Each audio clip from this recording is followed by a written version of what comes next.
God damn. I love the Paper Mario series. I love the original game. I love Thousand Year Door, Super Paper Mario, Sticker Star, yeah, not so much. But it was a very big video game series to me. I always enjoyed it so much.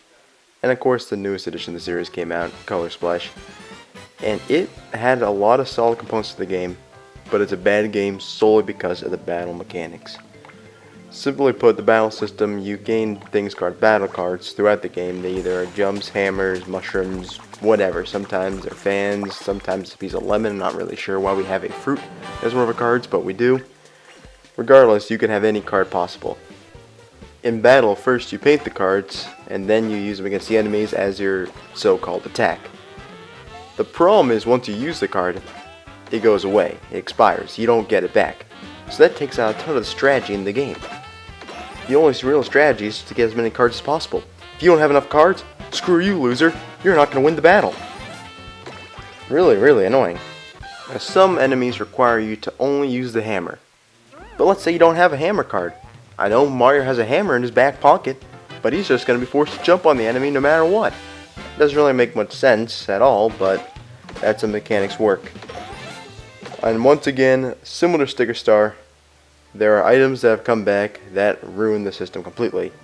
Do you want to blow away your enemies and win the battle just like that? Pull out your fan. Got a clogged toilet? Disregard the toilet entirely and use the plunger against your enemies.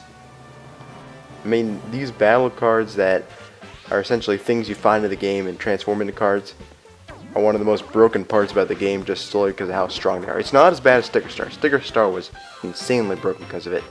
But still, that mechanic came back and made the battle system even worse. Honestly, there is a slight difference between this and Sticker Star that made it a better battle system. The whole game is based around paint, and in order to use the battle cards, you have to paint them first. And you end up getting more paint if you do more battles. That way you gain essentially experience, and thus you will have more paint, which is really helpful during some of the boss battles too.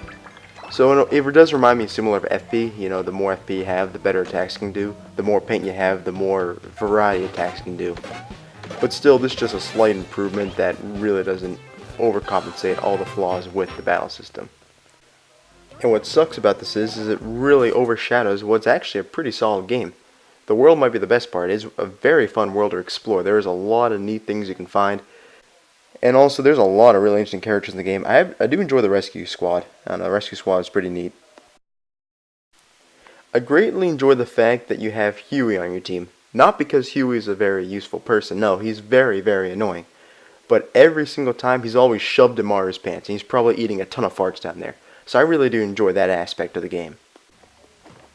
One of the cooler side quests that you have to strive for this game is restoring all the colors to the world. A bunch of shy guys ran around and sucked them up. And with that, the world's become completely bare, and you have to repaint them all. And it's up to you to try to 100% paint every single one of the levels. Which honestly is very similar to some of the other side quests, like getting heart pieces in Zelda, or possibly doing all the stun jumps in GTA. The only problem is, the idea behind it is fucking stupid. Every now and then you come across some other minigames too. One of the more prevalent ones is Rochambeau. A whole bunch of temples spread around the area where you play Rochambeau. This goddamn Goomba's found out my strategy. All I do is rock. All he does is rock. Whose wheel's gonna break first? I don't think anyone's wheel's broken first. I think I just decided to forfeit the match after a while, so... This Goomba knows how to beat me. Just play paper.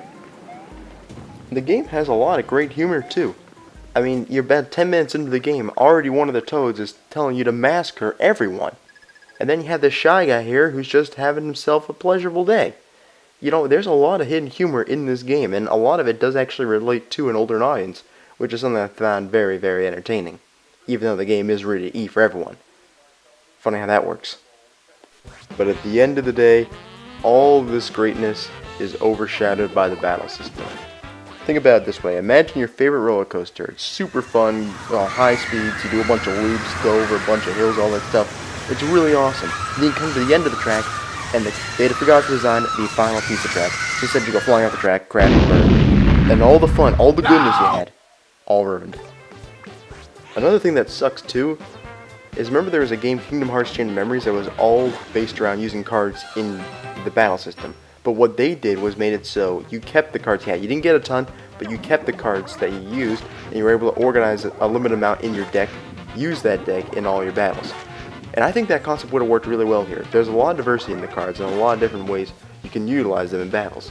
So if you're allowed to select just a few cards from your deck, not lose them so you always have options, but select a few cards to use, it can lead to a lot more strategy in beating some of your opponents. And I think it would have been a way to make this concept a lot better in using the battle cards.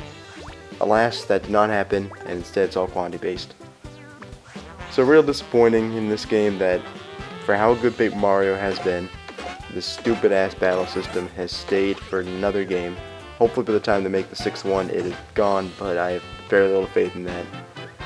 Oh well, that's it. See ya.